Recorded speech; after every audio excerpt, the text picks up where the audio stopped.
Hi అందరికీ.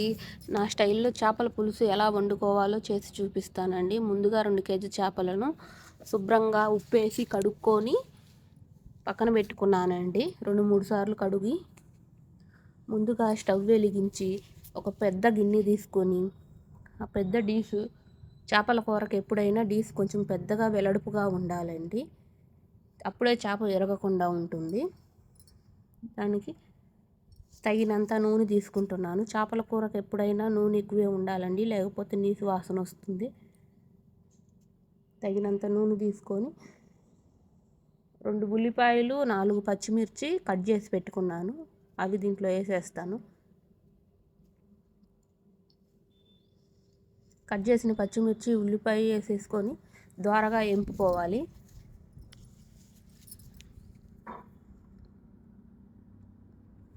దోరగా ఏగినాయి కదండి. దోరగా ఉల్లిపాయ చూడండి ఎలా దోరగా ఏగినట్టు కనిపిస్తుంది కదా. అలా ఏగాక 4 టమాటాలు మిక్సీకి వేసుకున్నానండి.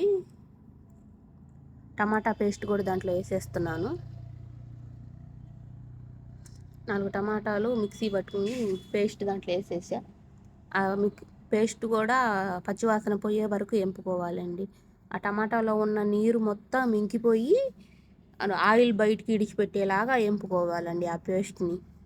కొంచెం తగినంత పసుపు కూడా వేసి వేపుకుంటున్నాను.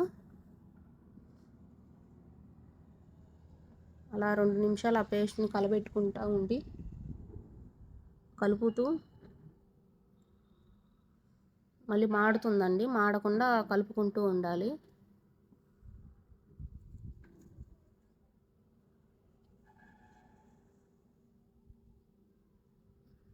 అలా టమాటా పేస్ట్ వేగాక చింతపండు గుజ్జు తీసుకున్నానండి. ఒక పెద్ద నిమ్మకాయ సైజు చింతపండు తీసుకొని జ్యూస్ తీసి పక్కకు పెట్టుకున్నాను. అది ఇప్పుడు దీంట్లో వేసేద్దాం. ఆ పులుసు కూడా దీంట్లో వేసేసుకున్నానండి. అది బాగా కలిసిపోయేలాగా కలబెట్టాలండి. దాంట్లో తగినంత కారం కూడా వేసేసుకుందాం. స్టవ్ మీడియం మంట పెట్టుకోవాలండి. కారం కూడా వేసేస్తున్నాను. అది అడుగు అంటకుండా కలుపుకోవాలి. దబ్బరకు కింద మాడకుండా అలా కలుపుకుంటూ ఉండాలండి.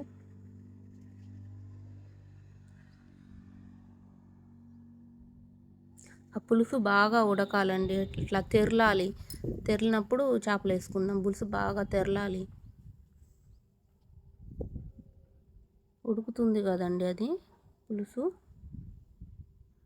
ఆ పులుసు అలా ఉడికిన తర్వాత చేప ముక్కలు వేసేసుకుందామండి. ఆ చేప ముక్కలను ఒక్కొక్కటిగా వేసుకుందామండి. ఇట్లా కుప్పలాగా వేస్తే ఇరిగిపోతాయి. ఒకదాని మీద ఒకటి పడకుండా వేసేసుకొని మొత్తం అలానే వేసుకోవాలండి. అలా వేసుకుంటే మనం తీయటానికి కూడా ముక్క తీసేటప్పుడు కూడా ఇరగకుండా వస్తుందండి. ఇంకొకటి అలా ఉంటే పైన వేసుకోవచ్చు, ఏం కాదు. కానీ ఫస్ట్ వేసేటప్పుడు మటుకు అట్లా వరుసగా వేసుకోవాలి. ముక్క ఇరగకుండా బాగా వస్తుంది. చేపలను ఎప్పుడైనా క్లీనింగ్ బాగా నీట్గా చేసుకోవాలండి, లేకపోతే కొంచెం నీసు వాసన వచ్చినట్టు ఉంటుంది. చేపలు క్లీన్ చేసుకునేటప్పుడే చాలా శుభ్రంగా చేసుకోవాలండి. మొత్తం క్లీన్ చేసిన బయట క్లీన్ చేయించుకొని వచ్చినా మనం ఇంటికి వచ్చినాక గల్లుప్పుతోటి బాగా ఇట్లా రుద్దుకుంటే మంచిగా నీట్గా వచ్చేస్తాయి. ఆ నీసు వాసన కూడా కూర వండిన తర్వాత ఎక్కువ రాదు. గల్లుప్పుతో శుభ్రం చేసుకోవాలి ఎప్పుడైనా. మొత్తం వేసేసానండి.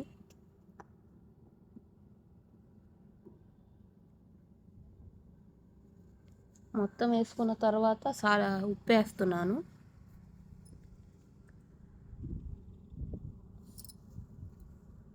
ఉప్పు కూడా గల్లుప్పేనండి, తగినంత వేసాను. సరిపోకపోతే మనం కూర అయ్యే ముందు దింపుకొని చూసుకోవచ్చు. అలా కలబెట్టుకోవాలండి. అంటే గెంటి పెట్టి కలబెట్టకూడదు. గెంటి పెట్టకుండా ఒక మసి బట్ట తీసుకొని దబరని అలా రౌండ్కు తిప్పుతూ ఉంటే కూర మొత్తం ఆ పులుసు మొత్తం ఆ ముక్కలకి బాగా అంటుతుంది. మూత పెట్టేసుకుందామండి. 5 నిమిషాలు హై ఫ్లేమ్లో పెడదాం, ముక్క సగం ఉడికే వరకు. తర్వాత మనకు కావాల్సిన మసాలాని రెడీ చేసుకుందామండి. చేపల కూరకు మసాలా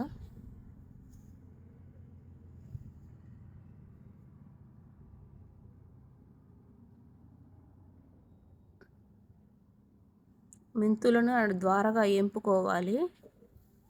మెంతులు మాడితే చేదు వచ్చేస్తాయండి. మెంతులు మాడకూడదు, ద్వారగా ఎంపుకోవాలి. సిమ్ములో పెట్టుకొని మంట ద్వారగా ఎంపుకోవాలండి.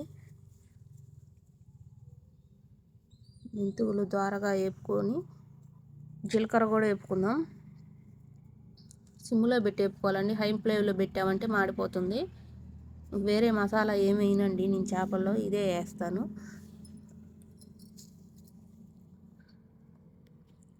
వేరే మసాలా ఏమేనండి, ఏమి అవసరం లేదు కూడా, దీంతోనే బాగుంటుంది. వేసుకునేవారు వేసుకుంటారు కానీ ఒక్కొక్కళ్ళు ఒక్కొక్క లాగా వండుతారు కదండి. నేనైతే ఎలా వండుతాను, వేరే మసాలా వేయను. మెంతులు, జీలకర్ర, ఎల్లిపాయ, అల్లం ముక్క, అంతే. అవే మటుకే వేస్తాను నేను, వేరే మసాలా ఏమి వేయనండి. మెంతులు పక్కన బాగా ఎగుతుంది, సిమ్లో పెట్టి వేపుకున్నాను కదా, మీరు అలా వేగాలండి. మెంతులు ద్వారగా. జీలకర్ర కూడా వేపేసుకుందాం. ఒక చెంచా అయితే సరిపోతుంది. చెంచా అంత ఉన్నాయండి, నేను చేతితోనే వేస్తున్నాను. మీరు చూసుకొని వేసుకోండి. నేను ఎప్పుడు వండుతూ ఉంటాను కాబట్టి అలా తెలిసిపోతుంటుంది. మీరు చూసుకొని వేసుకోండి. ఒక టీ స్పూన్ వరకు ఉంటాయి. అది జీలకర్రను కూడా ద్వారగా ఎంపుకొని పక్కన పెట్టేసుకుందామండి.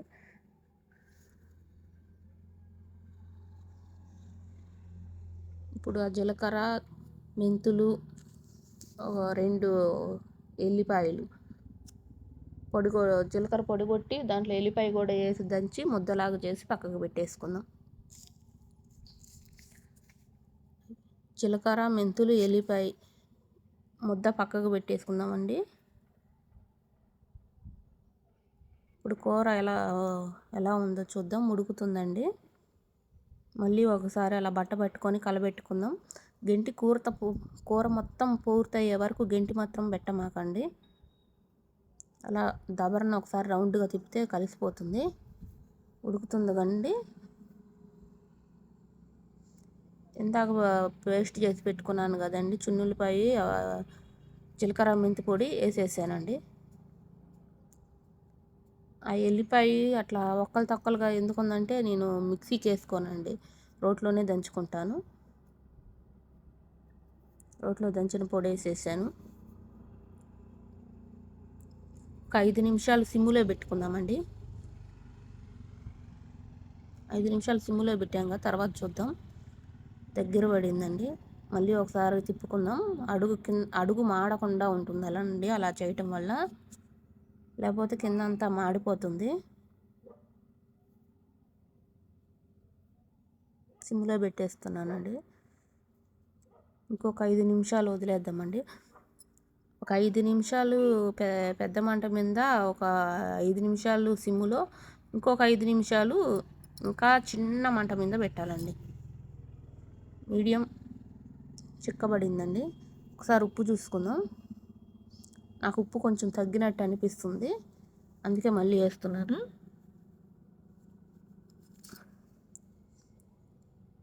సరిపోతుంది. మళ్ళీ ఒకసారి కలబెట్టి ఇంకొక 2 నిమిషాలు ఆ వేసిన ఉప్పు కరిగే వరకు ఉంచుకుందాం. ఇప్పుడు చూద్దామండి, రెడీ అయిపోయింది. చేపల పులుసు రెడీ అయ్యాక ఇలా ఉంటుందండి. ప్లీజ్ అన్న చేపల పులుసు నచ్చితే లైక్ అండ్ సబ్స్క్రైబ్ చేసుకోండి, సపోర్ట్ చేయండి.